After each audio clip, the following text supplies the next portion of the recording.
오늘 말씀은 열왕기상 8장 44절부터 53절까지입니다. 주의 백성이 그들의 적국과 더불어 싸우고자 하여 주께서 보내신 길로 나갈 때에 그들이 주께서 택하신 성읍과 내가 주의 이름을 위하여 건축한 성전이 있는 쪽을 향하여 여호와께 기도하거든. 주는 하늘에서 그들의 기도와 간구를 들으시고 그들의 일을 돌아보옵소서. 범죄하지 아니하는 사람이 없사오니 그들이 주께 범죄함으로 주께서 그들에게 진노하사 그들을 적국에게 넘기심에 적국이 그들을 사로잡아 원근을 막론하고 적국의 땅으로 끌어간 후에 그들이 사로잡혀간 땅에서 스스로 깨닫고 그 사로잡은 자의 땅에서 돌이켜 주께 간구하기를 우리가 범죄하여 반역을 행하며 악을 지었나 하이다 하며 자기를 사로잡아간 적국의 땅에서 온 마음과 온 뜻으로 주께 돌아와서 주께서 그들의 족상들에게 주신 땅, 곧 주께서 택하신 성읍과 내가 주의 이름을 위하여 건축한 성전 있는 쪽을 향하여 주께 기도하거든. 주는 계신 곳 하늘에서 그들의 기도와 간구를 들으시고 그들의 일을 돌아보시오며 주께 범죄한 백성을 용서하시며 주께 범한 그 모든 허물을 사하시고 그들을 사로잡아간 자 앞에서 그들로 불쌍히 여김을 얻게 하사 그 사람들로 그들을 불쌍히 여기게 하옵소서. 그들은 주께서 철풀무 같은 애굽에서 인도하여 내신 주의 백성 주의 소유가 됨이니이다.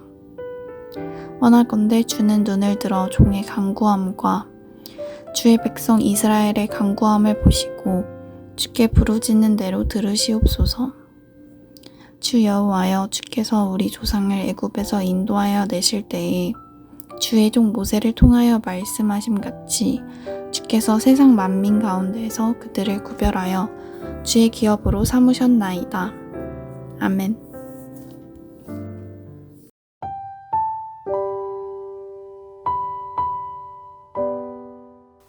솔로몬의 성전 봉헌 기도 마지막 부분입니다. 솔로몬은 성전을 하나님께 올려드리면서 기도를 하는데 그의 기도는 대부분 현재뿐 아니라 미래의 하나님 백성의 기도를 들어달라는 중보의 형태를 담고 있습니다. 그런 점에서 솔로몬의 봉헌 기도는 오늘 우리의 기도 생활에도 중요한 적용점들을 줍니다. 이 기도란 무엇인가? 기도의 본질에 대한 가르침을 주고요. 또 어떻게 기도해야 하는가에 대한 실천적인 모범도 볼 수가 있습니다. 이 봉헌 기도를 마무리하는 솔로몬의 기도를 보면서 기도를 통해 붙잡아야 할 것은 무엇인가 세 가지로 함께 보며 적용해 봅시다. 첫째로 전쟁과 같이 힘든 상황에서도 기도할 것을 말하고 있습니다. 솔로몬은 하나님의 백성이 전쟁에 나갈 때 하나님께서 택하신 성전을 향해서 기도하면 하나님께서 그 기도를 들어주시기를 간구합니다. 물론 하나님은 그 기도를 들어주실 것입니다. 이 전쟁을 직접 경험해 본 분들이 많지는 않지만 생각해 보면 전쟁은 생명의 위협이 있고 앞날이 불확실하며 인간적인 모든 계산이 무너지는 상황입니다. 그때도 하나님의 백성은 기도해야 한다고 말합니다. 그들의 기도를 들어달라고 호소하는 것이죠. 오늘 우리는 실제 전쟁터는 아니지만 학교와 직장 등등을 전쟁터에 비유하는 말들을 많이 듣습니다. 친구인 줄 알았던 사람에게 배신을 당하고 잘못한 것이 없는데 공격을 당하고 순식간에 나만 빼고 모든 사람들이 뭉쳐있는 모습을 보기도 하고 경쟁에서 승리하기 위해 누군가를 밟아야 한다는 유혹을 받기도 하고 죽지 않기 위해 죽여야 하나 하는 고민을 하기도 하고 정말로 전쟁을 벌이는 것은 아닌가 착각을 하며 사는 이들이 꽤나 많을 것입니다.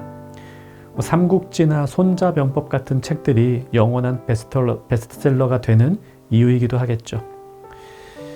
그러나 그곳이 치열한 전장의 한복판이어도 우리가 기도해야 하는 이유, 하나님께서는 전쟁터에 있는 그분의 백성이라 할지라도 그의 기도를 들어주시기 때문입니다. 이것이 솔로몬의 마지막 기도 첫 번째고요. 둘째로 포로로 잡혀가는 절망 속에서도 기도하라고 합니다. 46절부터 솔로몬은 전쟁보다 더 절망적인 상황을 말합니다. 그것은 전쟁에서 패해 포로로 잡혀가는 상황입니다. 전쟁은 우리를 떨게 하고 치열한 상황 가운데 두는 것이지만 포로로 잡혔다라고 하는 것은 이제 그 상황이 끝났다는 것을 의미합니다.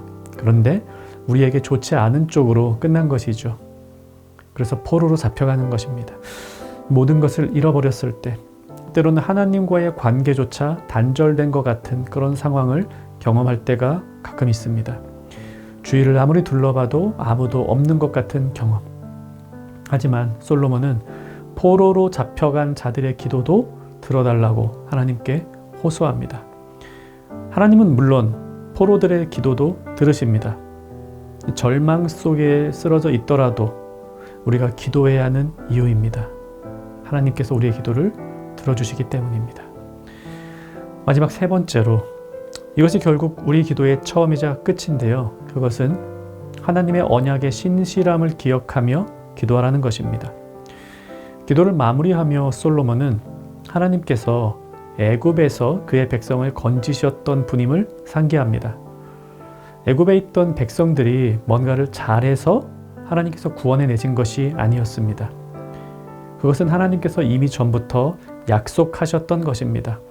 하나님은 아브라함과 야곱과 이삭과 언약을 세우셨고 그들의 후손을 애굽에서부터 구원하실 것을 미리 약속해 주셨습니다.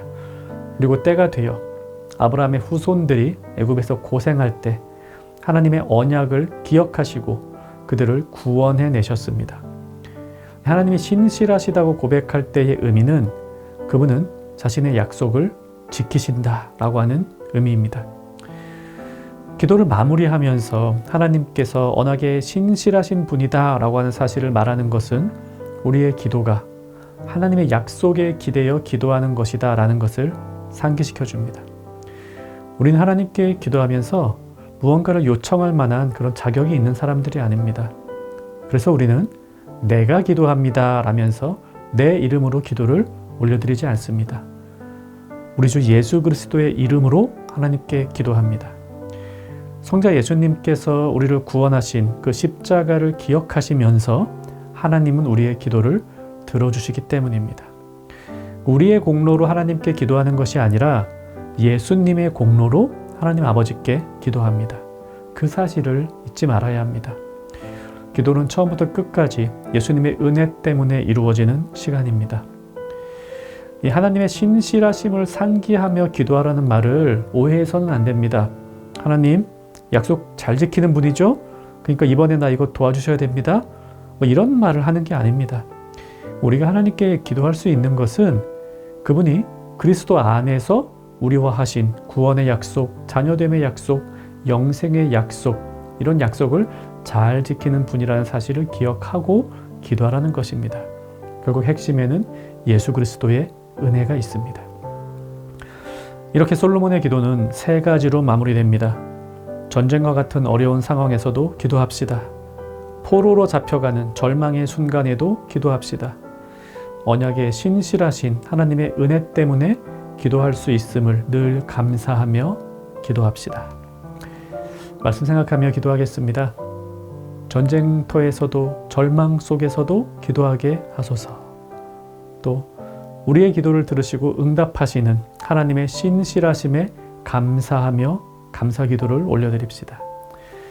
오늘 하루도 어려움 앞에서 기도하는 정영가족 되기를 바랍니다.